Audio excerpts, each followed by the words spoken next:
The cold plaster pressed against Imani Hayes' cheek, a sharp contrast to the heat spreading through her chest.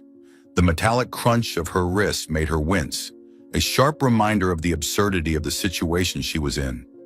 The fluorescent lights in Terminal 3 at Chicago's O'Hare International Airport seemed to grow harsher, casting a cruel light on her expensive business suit, which now looked out of place in the dark corner near the fire escape. The air was thick with tension and a sour, sickening odor wafting from the man standing so close to her. "Listen, pretty girl."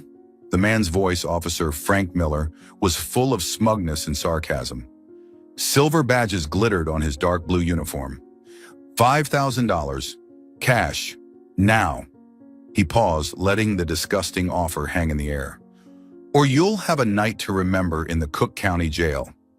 Tomorrow morning you can try to explain to your boss why you were disturbing the peace at a federal airport." "Nice suit."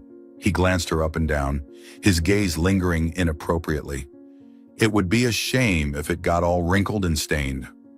The other officer, Kevin Baxter, younger and more nervous looking, stood blocking the only exit, his arms crossed over his chest. "Frank's right," Baxter said, uncertain but clearly agreeing. "With a little cooperation, everything will be fine. No need to make a big deal out of it." Imani took a deep breath, trying to keep her voice from shaking with the rage and fear swirling inside her. "What the hell are you doing?" she asked, her voice sharper than she intended. "You have no right to do this." "I didn't do anything wrong," Miller sneered, a dry, unpleasant sound. He leaned closer, his breath on Imani's face carrying the faint scent of cheap whiskey. "Rights?" he whispered, his voice low but threatening. "We're cops, girl. We have rights, especially with the likes of you." He paused, glancing at her tan skin, then back at her neat outfit. "Dressed like a queen, but who knows what filth lurks underneath. Now, choose cash or jail?" His gaze swept over her body again, a lewd look that made her shudder with disgust. Her wrists throbbed under the weight of the handcuffs. Her mind was spinning. Just hours ago, she had been standing in court in New York, feeling the triumph of defending a victim of police brutality.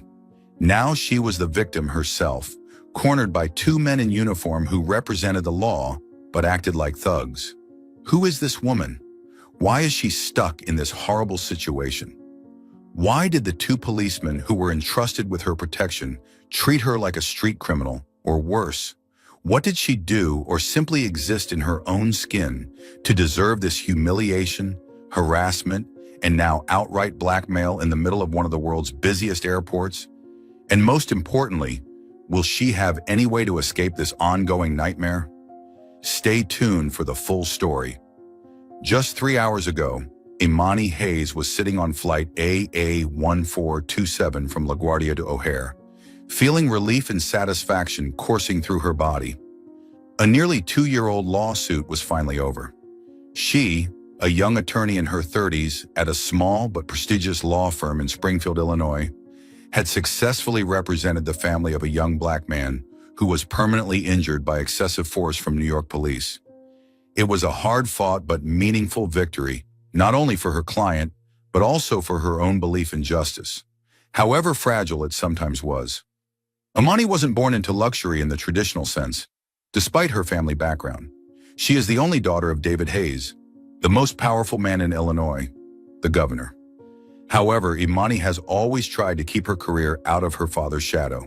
She wanted to make a name for herself through her own ability and hard work. She graduated with honors from the University of Chicago Law School, turning down lucrative offers from big East Coast law firms to return home, where she felt she could make a real difference. Her relationship with Governor Hayes was not a secret, but it was not publicized. Only close friends and a few in the political and legal world knew. To the public, Imani Hayes was simply a passionate civil rights lawyer. She liked it. Independence was something she valued. When the plane landed at O'Hare around 4:30 p.m., Imani felt a little tired but in good spirits. She just wanted to catch a connecting flight back to Springfield, her cozy apartment, and maybe treat herself to a nice dinner. She stepped off the plane and joined the bustling crowd. She was tall and fit from her morning jogging routine. Her tanned skin was healthy and smooth. Her thick black hair was pulled back into a bun at the nape of her neck, revealing an intelligent forehead and bright, determined eyes. The suit she was wearing was tailored, professional and successful. A black leather handbag from a low-key but obviously expensive brand was slung over her shoulder. Her Stuart Weitzman heels clicked steadily on the polished marble floors of the terminal.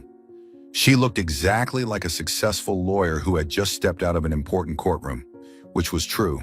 But that confident and elegant appearance, sadly, was a target.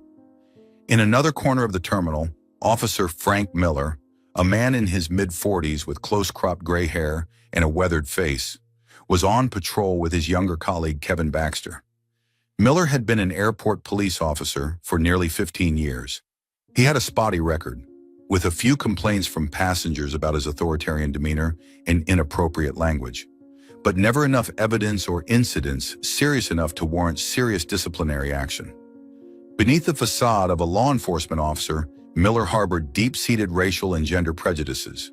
He was particularly uncomfortable with people of color who he viewed as nouveau riche, or women who appeared independent and powerful. Baxter, on the other hand, had only been in the force for 3 years. Young and somewhat green, he looked to Miller as a role model, a seasoned street cop. Baxter craved the approval of his older colleague and often went along with Miller's comments and actions, sometimes ignoring the vague insecurities he felt. "Look at that girl," Miller nudged Baxter as Imani passed them, his voice low and filled with undisguised contempt. "Dressed like she's going to see the president. Must be in some shady business to have the money to buy designer clothes like that. Or some old man's mistress." Baxter glanced at Imani, then at Miller, smiling wryly. He said nothing, but he didn't object either. Imani didn't hear the comment. She was busy double-checking the gate number on her boarding pass. She had passed through the main TSA security checkpoint without incident. Now she only had about 10 minutes to walk to gate C-17, where her flight back to Springfield was waiting. But as she passed a relatively quiet connecting corridor, Miller suddenly stepped forward, blocking her way. Baxter followed, standing slightly to one side. "Excuse me, ma'am," Miller said, trying to sound polite, but his eyes scanning her from head to toe. "Random security check. Please show me your identification and boarding pass." Imani was a little surprised. She had just passed through a security check. "I just went through TSA, officer," she said, but remained cooperative, opening her bag to retrieve her wallet and boarding pass. "Is there a problem?" "It's just formality, ma'am," Miller replied, taking Imani's license and ticket. He looked at the photo on the license, then back at her, squinting. "Imani Hayes, a lawyer?"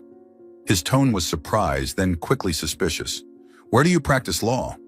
"Springfield, Illinois," Imani replied, starting to feel uncomfortable at this unnecessary scrutiny. Miller flipped the license over and over, examining the ticket. He was stalling for time. "Flying from New York? For business?" "Yes, I just finished a case there," Imani replied curtly, hoping he would quickly return the papers and let her go. "What kind of case is this that you have to fly all the way to New York?" Miller asked, his tone becoming more like an interrogation than a routine examination. "It must be a big one, huh? Is it worth a lot of money?" Imani frowned. The question was completely irrelevant and somewhat rude. "Officer, does that have anything to do with security checks?" Miller smirked. "Just curious. A young, black, well-dressed lawyer. You don't see him every day." His tone was tinged with obvious discrimination. "That bag looks expensive.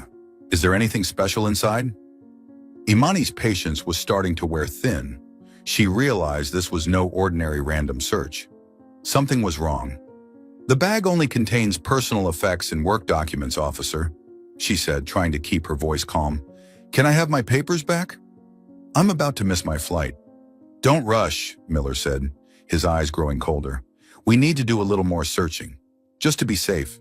He gestured to Baxter. "Check her carry-on." Imani's annoyance quickly turned to anger as Baxter, at Miller's command, began rummaging through her bag, roughly, on the small table nearby. He pulled out her wallet, her phone, a slim file, her makeup bag, even the book she had been reading, and spread it out on the table. It felt less like a security check and more like a deliberate invasion of privacy. "Hey," Imani said, her voice full of disapproval. "What are you guys doing? You have no right to go through my stuff like this." "We're doing our job, Miss Hayes," Miller replied, his tone patronizing. He stood there with his arms crossed, amused by her confusion and anger. "If you have nothing to hide, why raise your voice?" "I have nothing to hide, but you are overstepping your authority," Imani insisted. She was a lawyer. She knew her rights. "I demand to see your supervisor, immediately." Miller smiled faintly, a smile that was not meant to be kind. "Oh, now the lawyer wants to assert her rights? The supervisor is dealing with more important matters than listening to a disgruntled passenger. We'll decide when to call the supervisor." He moved closer, his voice low but menacing. "Or do you want us to find something interesting in this pile of stuff?" Imani shuddered at the blunt implication. He was implying that evidence could be fabricated. Fear began to creep into her anger. "Done, Frank," Baxter said, putting everything back in his bag carelessly. "You're welcome." "Not yet," Miller said, his eyes sweeping over Imani again. "We need to do an additional security check. Pat down."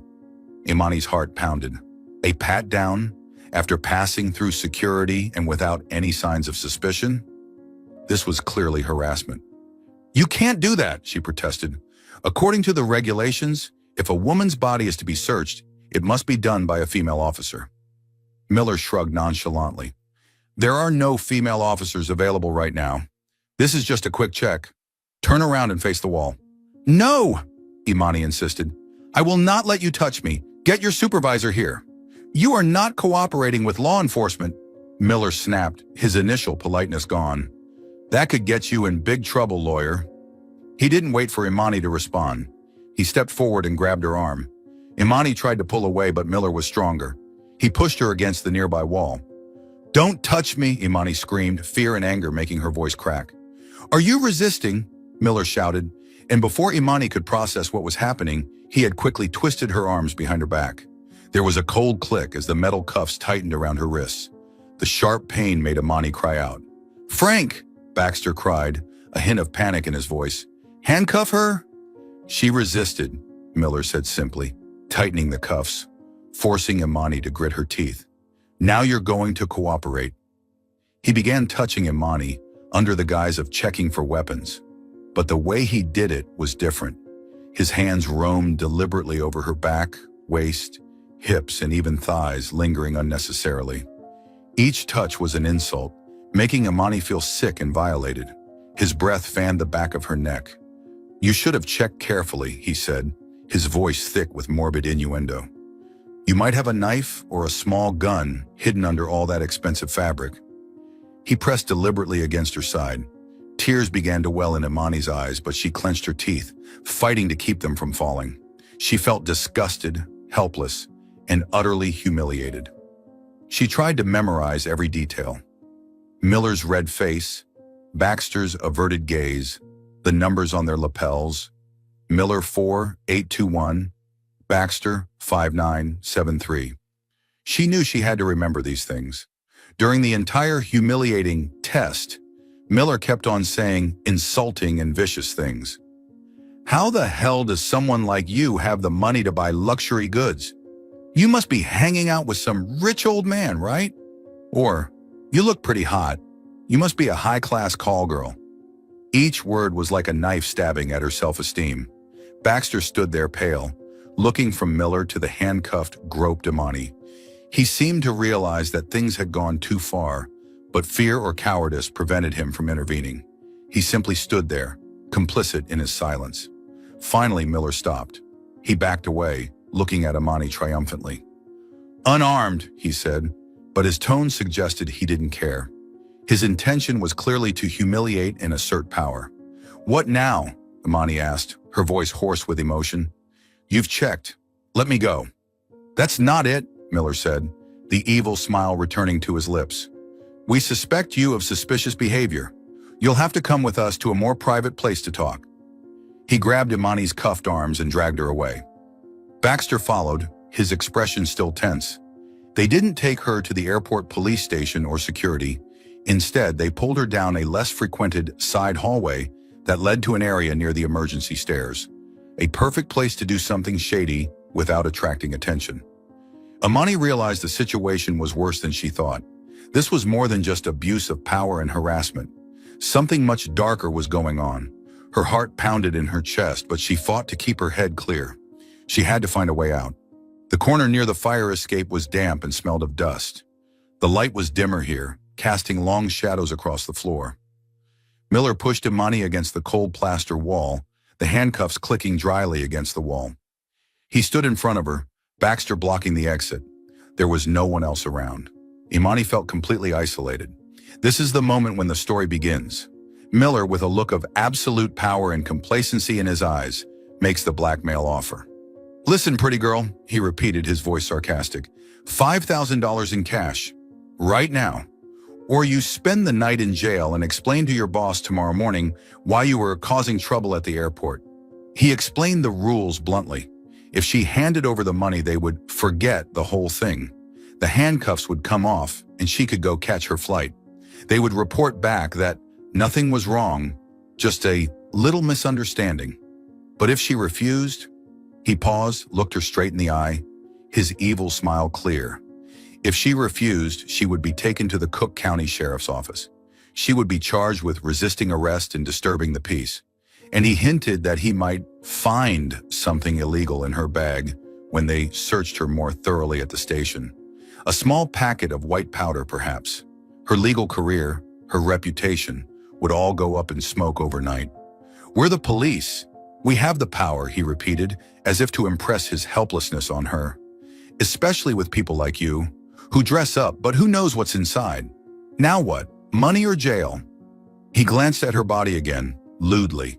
Imani stood there, the cold wall at her back, her wrists aching, her heart pounding. She looked at Miller, then at Baxter, who was avoiding her gaze. For a moment, desperation washed over her. $5,000. She had it in her account. She could transfer it or withdraw cash from a nearby ATM if they would allow it. Just hand over the money and this nightmare would be over. She could fly home, forget the humiliation, and get on with her life. But another, stronger voice spoke in her head. The voice of a lawyer, the voice of a person fighting for justice. If she gave the money, she would be part of the problem. She would be aiding this corruption. People like Miller and Baxter would continue to do this to others.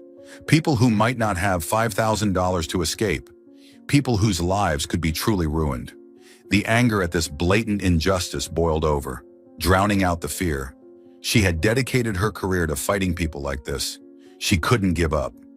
She took a deep breath and raised her head. The fear in her eyes was replaced by a cold determination, a new fire of determination. She looked Miller straight in the eyes, no longer a trace of hesitation in her voice. "You just made a very, very big mistake," she said, her voice clear and sharp. "I'm not giving you a penny." Miller was taken aback. He had clearly not expected this reaction. The smug look on his face turned to anger and disbelief. "Oh? You're stubborn, huh? Okay, so you've chosen prison." He raised his hand, intending to signal Baxter or something. "Wait," Imani interrupted, her voice filled with authority, an authority she rarely used but which now flowed naturally. "Before you do anything more stupid, I think you should take a minute to make a phone call. Call your immediate superior. Or perhaps, better yet, call the Cook County Sheriff." She paused for a beat, letting her words soak into the tense atmosphere. "Tell them you are illegally detaining Imani Hayes at Terminal 3, O'Hare." She looked Miller straight in the eye, then glanced at Baxter, who was starting to look confused. "And when you speak to your superiors," she continued, her voice still cold but weighty, "remind them that my father is Governor David Hayes of Illinois." Silence. A heavy, thick silence filled the small space. The noise from the station outside seemed far away. Miller blinked, then frowned, the anger on his face slowly turning to disbelief, then confusion. You're joking?" he stammered, the smirk gone. "Do you think we're that stupid, making up stories to get out of this?" "Try calling," Imani challenged, unflinching. "Or take a closer look at my driver's license. Permanent address in Springfield. Think about it." Baxter's face was as pale as paper. He took a reflexive step back, eyes widening as he looked from Miller to Imani to Miller, his expression filled with panic. "Frank," he whispered, his voice shaking. "Frank. Governor Hayes? Really?" Miller stared at Imani, searching for a hint of deception, a hint of hesitation, but saw only certainty and unwavering steel. He began to sweat. He remembered the address on the driver's license. Springfield. He remembered the name Hayes. David Hayes. The governor. No, no way. He had harassed, handcuffed, and blackmailed the governor's daughter? The horrible truth hit him like a punch in the gut. All the color drained from his face. Governor. Governor Hayes? Miller repeated, his voice broken, filled with horror. No, it can't be. Oh my God, Frank, Baxter cried, his voice almost tearful. What have we done? What are we going to do? He looked as if he were about to faint. The change was instantaneous. The arrogance and cruelty were gone, replaced by utter fear and obvious cowardice.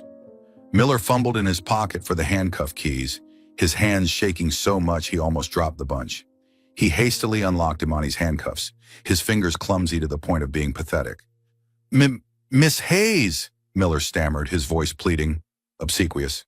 His demeanor had taken a ridiculous turn.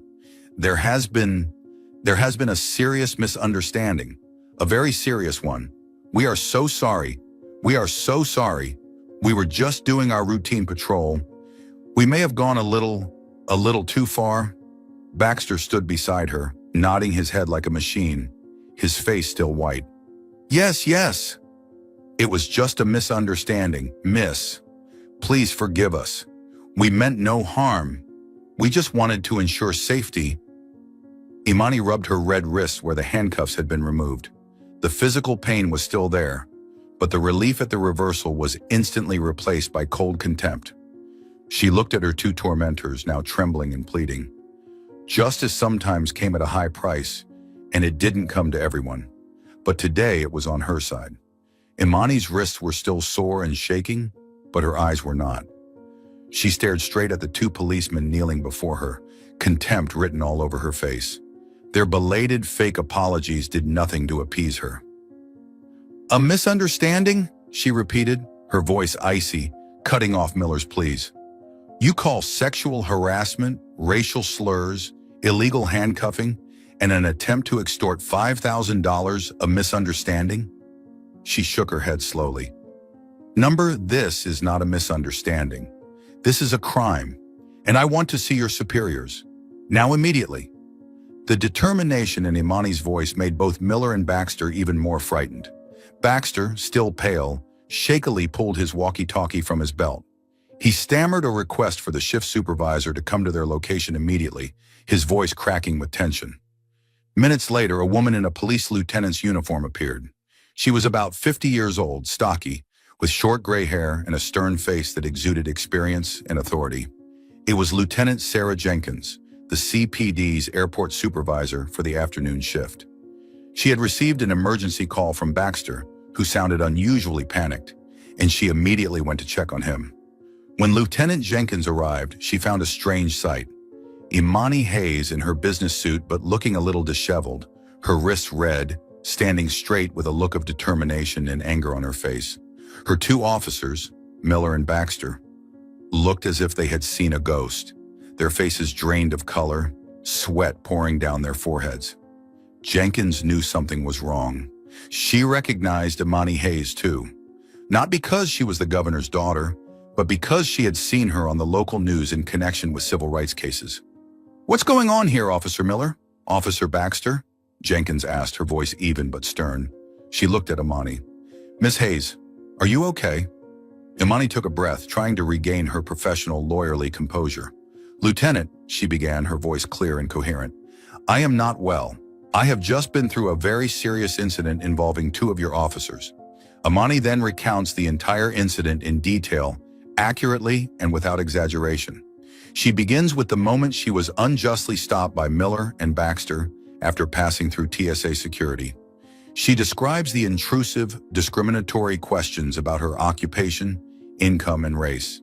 She describes the rough search of her bag, noting that Miller requested and subjected herself to an inappropriate and invasive pat-down, accompanied by racial and gender-based insults and derogatory language.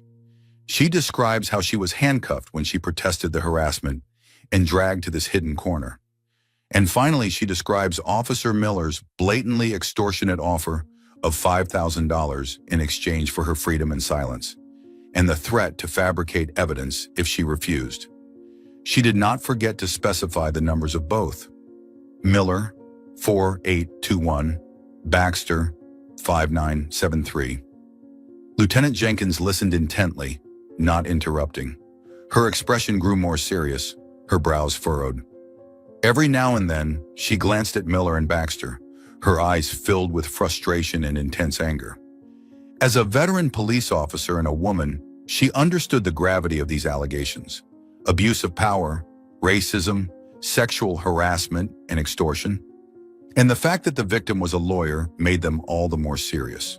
As Imani finished his account, Jenkins turned to his two officers. "Miller, Baxter, do you have anything to say?" Miller and Baxter stammered in their defenses. Miller said it was just a step-up security check because Imani looked suspicious and overreacted. Baxter repeatedly said it was a misunderstanding and that he was following orders from Miller.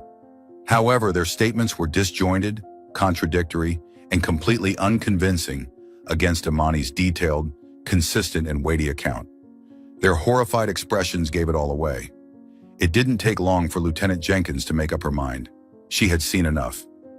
"Miller, Baxter," she ordered, her voice unwavering, "hand over your weapons and badges, immediately." The two policemen were stunned, but did not dare disobey. Trembling, they removed their guns and badges and placed them in Jenkins' hands. "I am requesting that engineering immediately seal and seize both officers' body cameras," Jenkins said into his radio. "All the data from today's shift. This is critical evidence."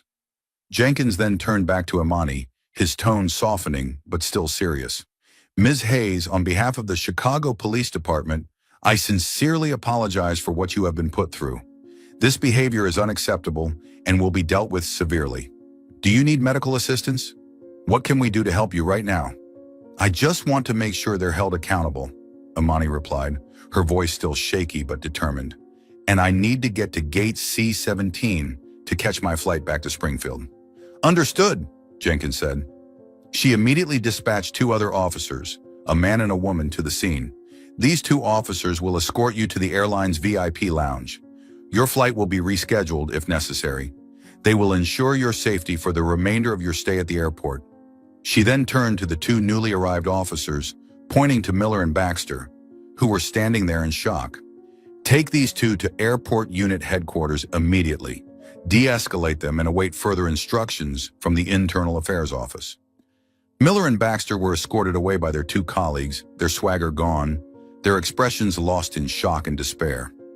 Lieutenant Jenkins stayed behind to reassure Imani again and provide his contact information as well as that of Internal Affairs. Imani, escorted by two new officers, finally left that terrifying corner. She walked towards the VIP lounge, her heart filled with mixed emotions. She was safe, but at the cost of humiliation and hurt. Yet part of her felt relieved and stronger. She had not been silent. She had not surrendered. And she knew that the battle had only just begun. That night, the O'Hare incident sent shockwaves through the Chicago Police Department and quickly reached top state officials, including the governor's office. News that two police officers had been accused of harassing, racially profiling, and extorting a civil rights attorney, who happened to be the daughter of Governor David Hayes, gave the case the highest priority. An internal investigation by the CPD Internal Affairs Division was immediately launched along with the Illinois Attorney General's office due to the seriousness and potential criminality of the incident. Lieutenant Sarah Jenkins prepared a detailed report of what she witnessed in Imani's initial statement. Imani, after being reassured and given a later flight back to Springfield, agreed to cooperate fully with investigators.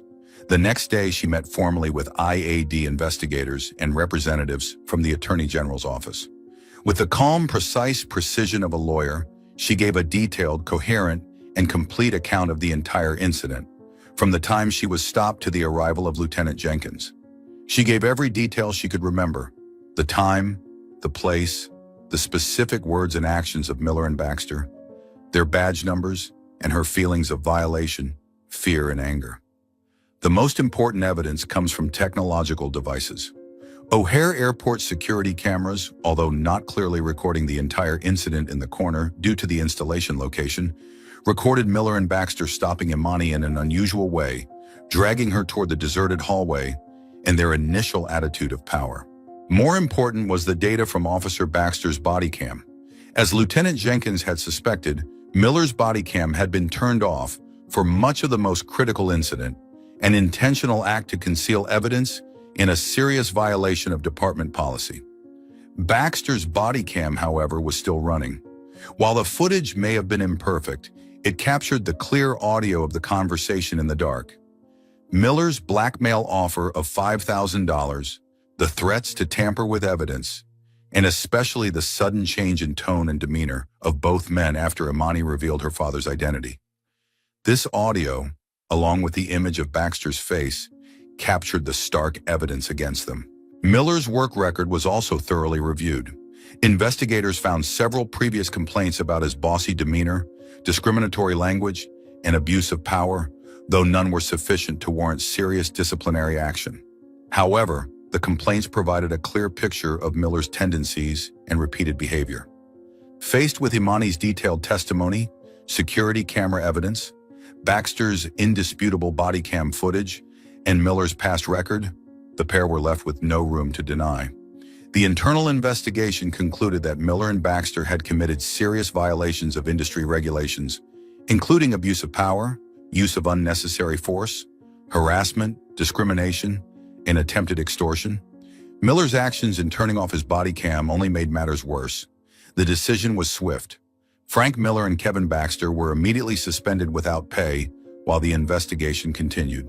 After just over a week, based on the results of an internal investigation, the Chicago Police Department's superintendent fired both men. Their law enforcement careers were brought to an ignominious end. But it didn't stop there. The Illinois Attorney General's office, after reviewing the evidence, decided to file criminal charges against both Miller and Baxter. They were charged with a slew of serious crimes: extortion, false imprisonment, misdemeanor battery, which involves improper handcuffing and strip searching, harassment, and abuse of authority. The case quickly captured the attention of the Chicago and Illinois media. The story of two corrupt cops who had the audacity to harass and extort the governor's daughter became a hot topic, sparking discussions about police reform, accountability, and racism in law enforcement. The trial took place a few months later in Cook County Criminal Court. Imani Hayes, this time not as defense attorney, but as the main witness and victim, demonstrated incredible strength and professionalism. Standing on the witness stand, she calmly recounted the entire story again, speaking clearly and without hesitation, directly facing her two tormentors. Her testimony was compelling, touching the emotions of everyone in the courtroom, including the jury. Miller and Baxter's defense attorneys did their best to discredit Imani. They argued that she had overreacted, that the officers were following protocol, and even suggested that she had used her father's influence to exaggerate the incident and retaliate. But these arguments were rendered weak and unfounded when the prosecutor showed the video and played audio from Baxter's body cam.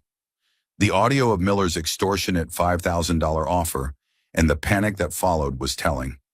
Miller and Baxter's faces in the courtroom paled as they looked down at the table. Lieutenant Jenkins' testimony about Imani's condition and the defendant's demeanor when she arrived at the scene further supported the case.